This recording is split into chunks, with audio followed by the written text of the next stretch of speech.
Hello, everybody. What is going on? It's your friendly neighborhood Dungeon Master Rose here, back at it again with another ChatGPT D&D. Sorry, it's so late in the month. I got wrapped up with some stuff and almost completely forgot about it. But hey, better late than never, right? All right. Before we get started, if you don't know what this series is, I take things from pop culture, real life, and everything in between, and put it into not Chat GPT to turn into D&D stuff for you and your players or whoever you are to use in your games of Dungeons and Dragons. Before we get started, if you like what you see, make sure you leave a like, you comment, you subscribe, and you ring that bell, ding ding ding, and join the notification station. The whole shebang, shaboodle, the whole kit and caboodle, if you know what I mean. With all that out of the way, let's begin. Darn it. Hang on. There we go. All right.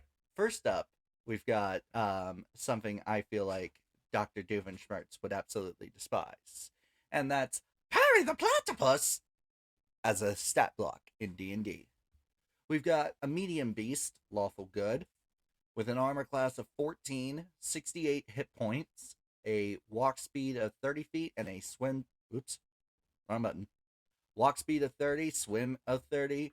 For ability scores, we've got 14 strength, 20 dexterity, 18 con, 12 intelligence, 16 wisdom, and 10 charisma. Overall, pretty good. For skills, +7 in acrobatics, +5 in perception, and +10 in stealth. With a passive perception of 15, that's always nice. Languages, understands common and any language spoken by its owner. For special abilities, we have Platypus Poison. Harry can deliver a venomous attack with his spurs. On a successful hit, the target takes 2d6 poison damage and must make a constitution saving throw, DC 15, or be poisoned for 1 minute. Grappling. Harry is proficient in grappling and he can use his powerful limbs to immobilize opponents. When grappling an opponent, Perry can also deliver a platypus poison attack with advantage. Nice. Stealth. Perry is a master of stealth, and he can move quickly and silently without being detected. He has advantage on all stealth checks. Detective. Perry is skilled at finding clues and investigating mysteries. He has advantage on all intelligence investigation checks. Agent P. Perry has access to a wide range of secret agent gadgets and tools, including grappling hooks, jetpacks, laser guns. Once per day, he can activate one of these gadgets and gain advantage on an attack or ability check. Perry the Platypus is a powerful and versatile ally in combat.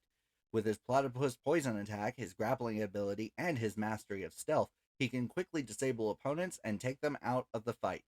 And with his detective and Agent P abilities, he can also provide valuable information and support to the party outside of combat. Whether he's fighting evil or just hanging out with Phineas and Ferb, Perry is a valuable member of any team. Overall, this is really great. I feel like they really captured Perry the Platypus in this Dungeons and Dragons stat block.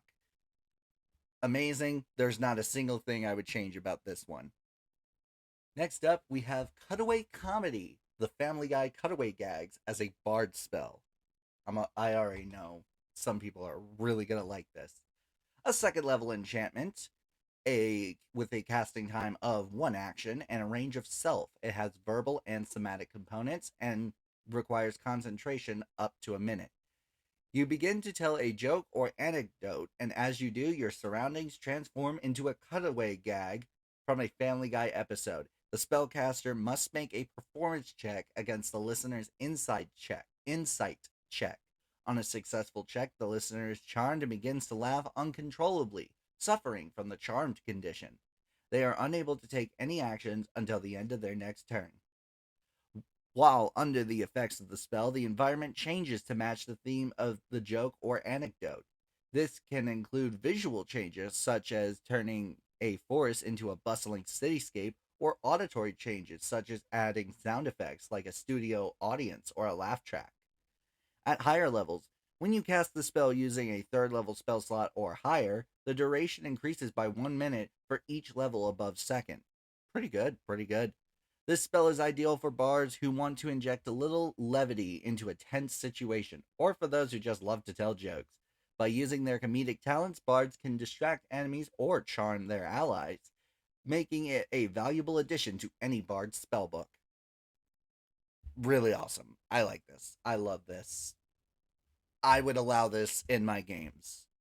Uh, Maybe not having cutaway gags from Family Guy. I would probably, if I was like doing this in Savage Lands, which you guys should totally check out. If I was doing it in Savage Lands, I would require my players to come up with cutaway gags and then maybe find someone to animate or draw them. But yeah, overall, this is a really great, and I find it absolutely hilarious. Next up, we have the Batarang, Batman's signature weapons. It is a range weapon that does 1d6 slashing damage with the finesse, thrown, and versatile properties. Versatile? Okay, that's interesting. For those of you who don't know, I literally just copy and paste this stuff. I do not do any sort of editing. That's why I give my feedback like I did with the gum gum fruit. Um, Interesting. Okay. The Batarang is a sleek black weapon that can be thrown with deadly accuracy. It is made from a durable, lightweight metal, making it easy to carry multiple Batarangs at once. When thrown, it can slice through the air with incredible speed and precision, striking its target with deadly force. In the hands of a skilled fighter, the Batarang can be used for both range and melee combat. Its sharp edges allow it to deal slashing damage, making it a versatile weapon against a variety of enemies. Additionally, the Batarang can be used for non lethal attacks, such as knocking out enemies or disarming traps. Batman is known for his skill with the Batarang, using it to take down enemies from a distance and navigate through complex environments. In D&D, the Batarang can be a valuable weapon for rogues and fighters, allowing them to deal damage from range and quickly switch to melee combat when necessary. With its versatility and deadly accuracy, the Batarang is a weapon that any adventurer would be lucky to have in their arsenal. Okay, so that's why it's versatile, because although with how small they are, I cannot see someone wielding it with both hands. It's like a dagger. But anyways, I think this is pretty good. Um, Using it for melee does make sense. I don't 100% understand it. I've only seen Batman use them as thrown weapons, but I could be wrong. Overall, this is really good, and just like they said, any adventurer would be lucky to have this in their arsenal.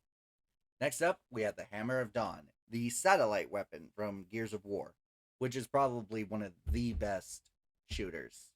I still have yet to beat Gears 5, but yeah, if that doesn't wrap up the story pretty well, I mean, they are already working on Gears 6, so I'm guessing 5 leaves on a cliffhanger, but well, we'll see. I mean, it would make sense. There was 3 games in the original trilogy with Marcus Phoenix, so why not have 3 with Dell, Kate, and oh, what's his name? James. I almost forgot his name. Anyways, back to this. The Hammer of Dawn is a ranged legendary weapon that does 8d10 radiant damage, with the two-handed property, the heavy property, and the ranged property for normal 500, disadvantage 1500. The Hammer of Dawn is a massive weapon that can only be wielded by the strongest and most skilled fighters. It is made from an otherworldly metal that glows with an intense radiant energy. When activated, the Hammer of Dawn can call down a beam of energy from the heavens to strike its target with devastating force. To use the Hammer of Dawn, the wielder must first designate a target within range. The weapon requires a clear line of sight to the target, and the wielder must spend a full turn focusing the weapon's energy on the designated spot. On the next turn, the wielder can unleash the full power of the Hammer of Dawn, calling down a beam of radiant energy to strike the target. The Hammer of Dawn is a truly legendary weapon capable of dealing massive damage to even the most formidable foes. Its power comes at a cost, however. The weapon can only be used once per day, and the wielder must expend a significant amount of energy to activate it. Only the bravest and most skilled adventurers would dare wield such a powerful weapon in battle. Overall, this is really good. If you don't have satellite, like if you're not running like a sci-fi campaign, so there's not going to be any satellites, the whole once per day thing is the perfect trade-off for that. Um, and yeah, I would say after using the weapon, you gain a level of exhaustion. That's the only thing I would add to this. Otherwise, it's really good. Next up, we have the pea shooter, a small plant, unaligned, with an armor class of 12, 10 hit points, a speed of 10 feet, a 6 in strength, a 12 in dex, a 10 in con, a 1 in intelligence, an 8 in wisdom, and a 1 in charisma. With a +1 in perception and a passive perception of 11. It knows no languages and has a challenging of 1/4. Shooter. The pea shooter can use its ranged attack. Actions. Ranged attack, +3 to hit. Range of 20 to 60 feet, one target, for 1d6 piercing damage.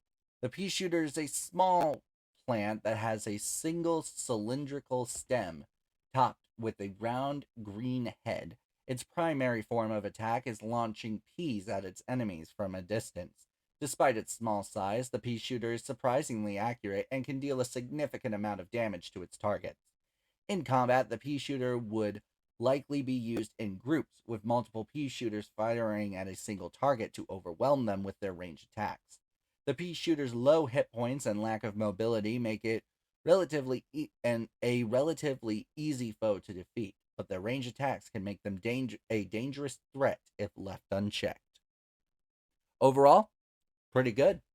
If you're looking to add some plants into, like, maybe if you're doing a adventure in a forest or the Feywild, this would be something really cool to add in there. This is a small little challenge. And with that, you guys, that's going to be the end of this episode here. I hope you guys did enjoy it, and if you did, make sure you leave a like, you comment, you subscribe, and you ring that bell, ding ding ding, and join the notification station. The whole shebang, shaboodle, the whole kit and caboodle, if you know what I mean. Thank you guys so much once again for watching, and this is Rose the Dungeon Master signing off. Good boy. Next up, we have the Batarang. Batarang?